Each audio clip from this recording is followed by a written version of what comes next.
Welcome to the latest instalment of Conquest TV, your guide to Warhammer 40,000 Conquest.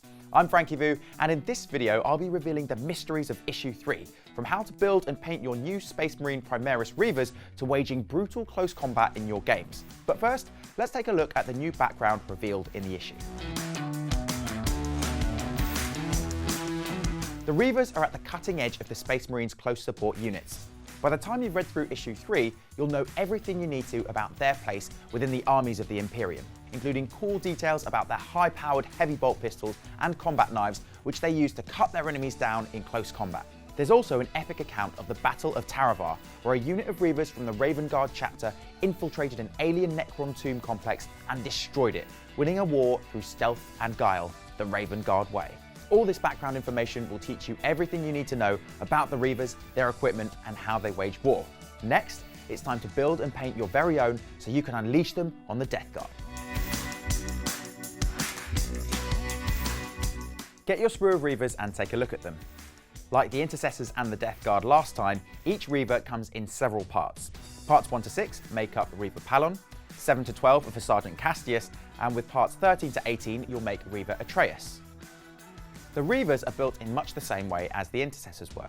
For each one, you'll want to clip out the 6 components: the front and the back of the body, the head, power pack, and both arms. Following the guide in Issue 3, build each model by slotting its head into the front of its body and then pushing the back into place. Using the pegs on the body as guides, add each arm and the model's power pack to finish it. Remember to clip out the components for each model at a time and build them before clipping out the next model's parts. That way you won't get confused and try to put the wrong parts together. With your Reaver squad built, it's time to get them painted, and you have a new weapon in your painting arsenal. You've probably noticed that Issue 3 has added a new paint to your collection. Leadbelcher is a dark silver colour usually used for weapons like knives or the barrels of guns, as well as for other metal detailing on the models. You'll be using this and most of your other paints to get your new recruit ready for battle, so get them all out where you can use them, along with your brush, clean water, some kitchen towel, and let's get ready to paint. If you look at the painting guide in Issue 3, you'll notice that how you paint the Reavers is really similar to how you painted your Intercessors. So how about a quick refresher on how you did that?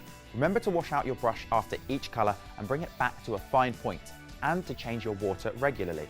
Paint your Reavers all over with Macragge Blue. Remember to add a little water to the paint and apply it thinly with even brush strokes so you don't obscure the detail. While each model is drying, you can base coat the next one. By the time you've got all 3 painted with Macragge Blue, the first one should be just about ready for the next colour. The Reavers wear lighter armour than the Intercessors, with more ribbed cables on show and have more pouches, so there's more Abaddon Black to add. Don't forget to paint their heavy bolt pistols and the scabbards for their combat knives. The Reaver Sergeant has a bare head, so you'll want to paint his hair black as well. It's a good idea to clean out your water after this, as it's probably getting a little dirty, and you'll want it to be clean for a good finish on the gold and silver that are coming next. The Reavers are stealthy infiltrators, so their armour is less ornate and decorated than the Intercessors, but gold is still an important colour for them as it marks their loyalty to the chapter's second company. Their left shoulder pads, chest icons, and the hilt of their combat knives should be gold, as well as the detailing on the scabbards. Now you get to crack open your new colour, Leadbelcher.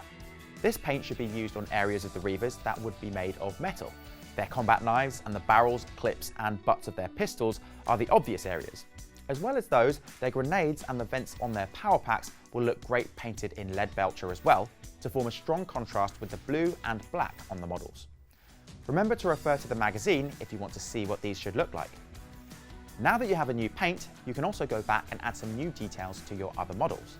Both your Intercessors and Plague Marines have weapons and some other details that will look great painted with Leadbelcher. There are guides on how to add this paint to both sets of models in Issue 3, with pictures of which areas to paint metal. Details like bolt rifles, power pack vents, and Gallius scanner will look great in Leadbelcher. With your Reavers ready for battle, it would be a shame not to let them test their skills on the Death Guard, so let's see what they can do. Your new tutorial mission, Blade to Blade, will introduce a whole new way for your warriors to defeat their foes in vicious, close combat.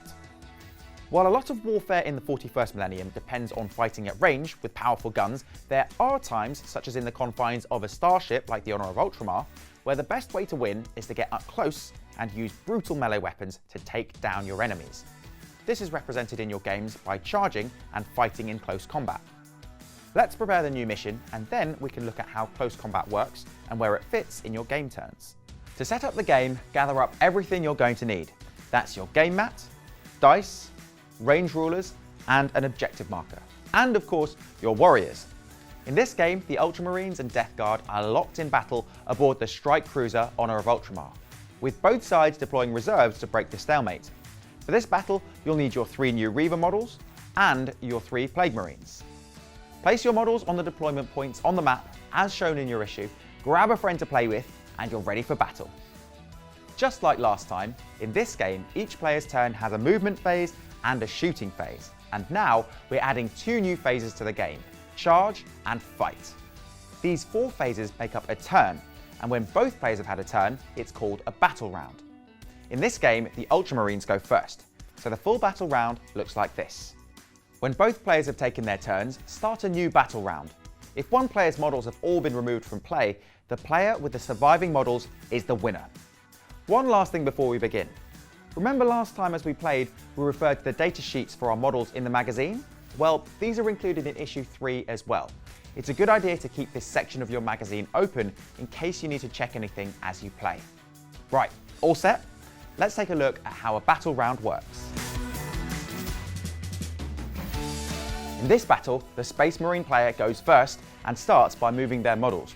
You move your models one at a time and can move some, all, or none of them.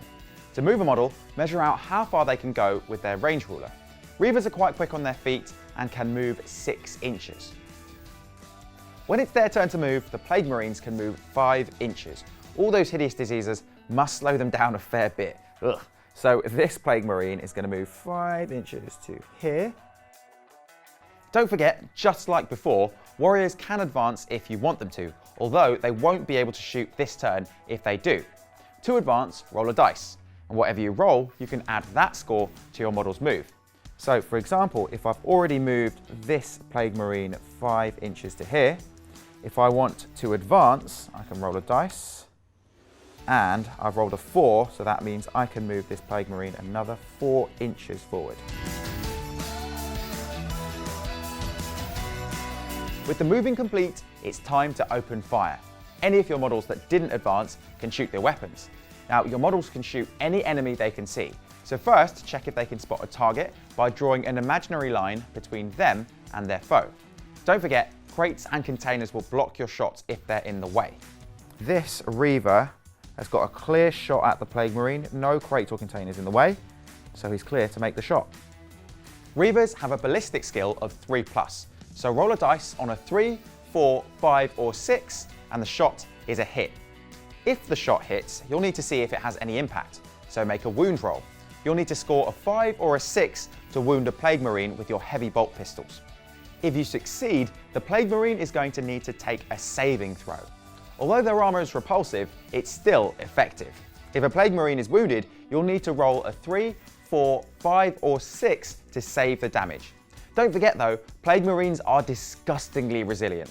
This means they get a bonus saving roll if they fail their armor save, so roll again. On a 5 or 6, their hideous mutations absorb the damage. If the roll is failed, the model suffers a wound and is removed from play. See ya. Shooting back at the Reavers works in much the same way. Plague Marines will score hits with their bolt guns on a 3, 4, 5 or 6, and if successful, will wound them on a 4, 5 or 6. If a Reaver is wounded, you'll need to roll a 3 or more for their armor to save the wound. Just like our intercessors last time, Reavers need to be wounded twice before they're removed from play. Sound a bit complicated?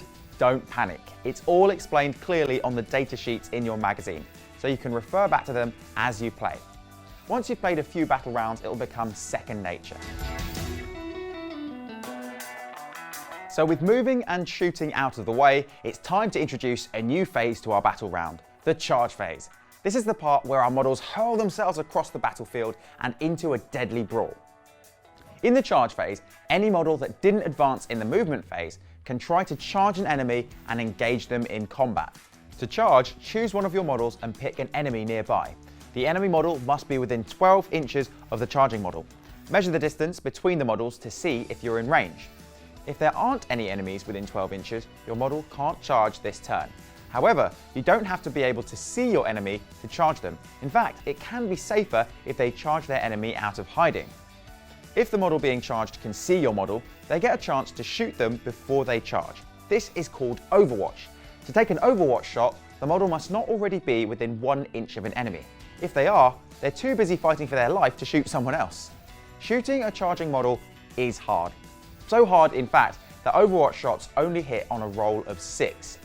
If they hit, roll to wound and make saves just like you do in the shooting phase. If the charging model survives, they can try to close the distance to their enemy and fight. To see how far a model can charge, roll 2 dice and add the results together. If moving this far will get them within 1 inch of their target, the charge succeeds. If not, the charge fails and the model doesn't move at all. Remember that charging models have to move around containers and crates just like in the movement phase. So let's see if this Plague Marine can make a charge at this Reaver. Let's see if he's in range first. Yes, he is. So that means I can make a roll. Oh, that's good enough. So I'm going to move the Plague Marine here, and he has successfully made his charge. He is in. The charge phase is the only time that a model can move within 1 inch of an enemy model. With all your charges completed, it's time to fight. In the fight phase, any model that's within 1 inch of an enemy gets to attack in close combat. Once a model is within 1 inch of an enemy, it can't move, shoot, or try to charge anyone else. They're far too busy fighting. It also can't be shot at. The risk of friendly fire is too high. When a model fights in close combat, it makes a number of attacks equal to its attack's characteristic. In the case of a Reaver, this is 2, so you get to roll 2 dice to try and hit the enemy. Hitting works in the same way as for shooting, except you use the model's weapon skill, or WS, instead of their ballistic skill. A Reaver has a weapon skill of 3+, so the dice needs to score 3, 4, 5, or 6 to hit. For each successful dice roll, you'll need to roll to wound, just as with shooting. A Reaver will need to score a 5 or 6 to wound a Plague Marine with his combat knife. If any Plague Marines are wounded, they get to make an armor save just like they do against shooting attacks.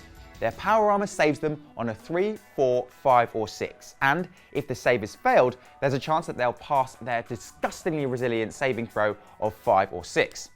Any Plague Marine who fails both of these saves is removed from play. Plague Marines fight back in much the same way. They have 1 attack on their profile, so roll 1 dice to attack in close combat. They'll hit their enemy on a 3, 4, 5, or 6, and if successful, will wound a Reaver on a 4, 5, or 6. Reaver's armor will save against close combat attacks on a 3, 4, 5, or 6. Any Reaver who suffers 2 wounds in battle is removed from play.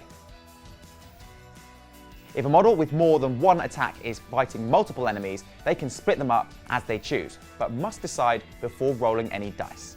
In the fight phase, any models who charged this turn get to fight first. If multiple models charged, their player chooses the order they fight in. After all charging models have fought, the player whose turn it is can choose another of their models that hasn't fought yet and resolve their attacks. Then their opponent can do the same. Continue this until all fighting models have attacked or are dead. And yes, by the way, this means that models can fight in close combat in their opponent's turn. When a model defeats the last enemy within 1 inch of it, it can make a consolidation move. This is a free move of up to 3 inches in any direction. But remember that because it's not the charge phase, they can't move within 1 inch of an enemy model. So I'm going to move this Plague Marine another 3 inches forward, just there, and there we have it. Now that you know how to charge, fire Overwatch, and fight in close combat, play a few more turns with the full turn sequence to get used to them. If you want to add advanced rules to your close combat, check out issue 3 for special rules for Plague Knives, the Reaver's combat knives, and the massive power fist carried by Plague champion Repugnus. This terrifying weapon makes it a bit harder to score a hit, but it can wound a Space Marine on a 2+. And if it does, the Space Marine doesn't get to make a save, as the power fist tears his armor apart. There are also rules for giving the game an exciting twist by turning it into a breakthrough mission. Try swapping forces so you can play the game from both perspectives. And there we have it. We've learned more about the newest warriors in our growing Warhammer 40,000 collection, painted our new miniatures, and taken our games to the next level. I'll be back soon with another video covering issue 4. And with that, you'll have a new unit for the Death Guard, the shambling horrors known as Poxwalkers, as well as a new paint, Bugman's Glow. You'll also learn more about the Death Guard and find out how units work in your games. I'll see you then.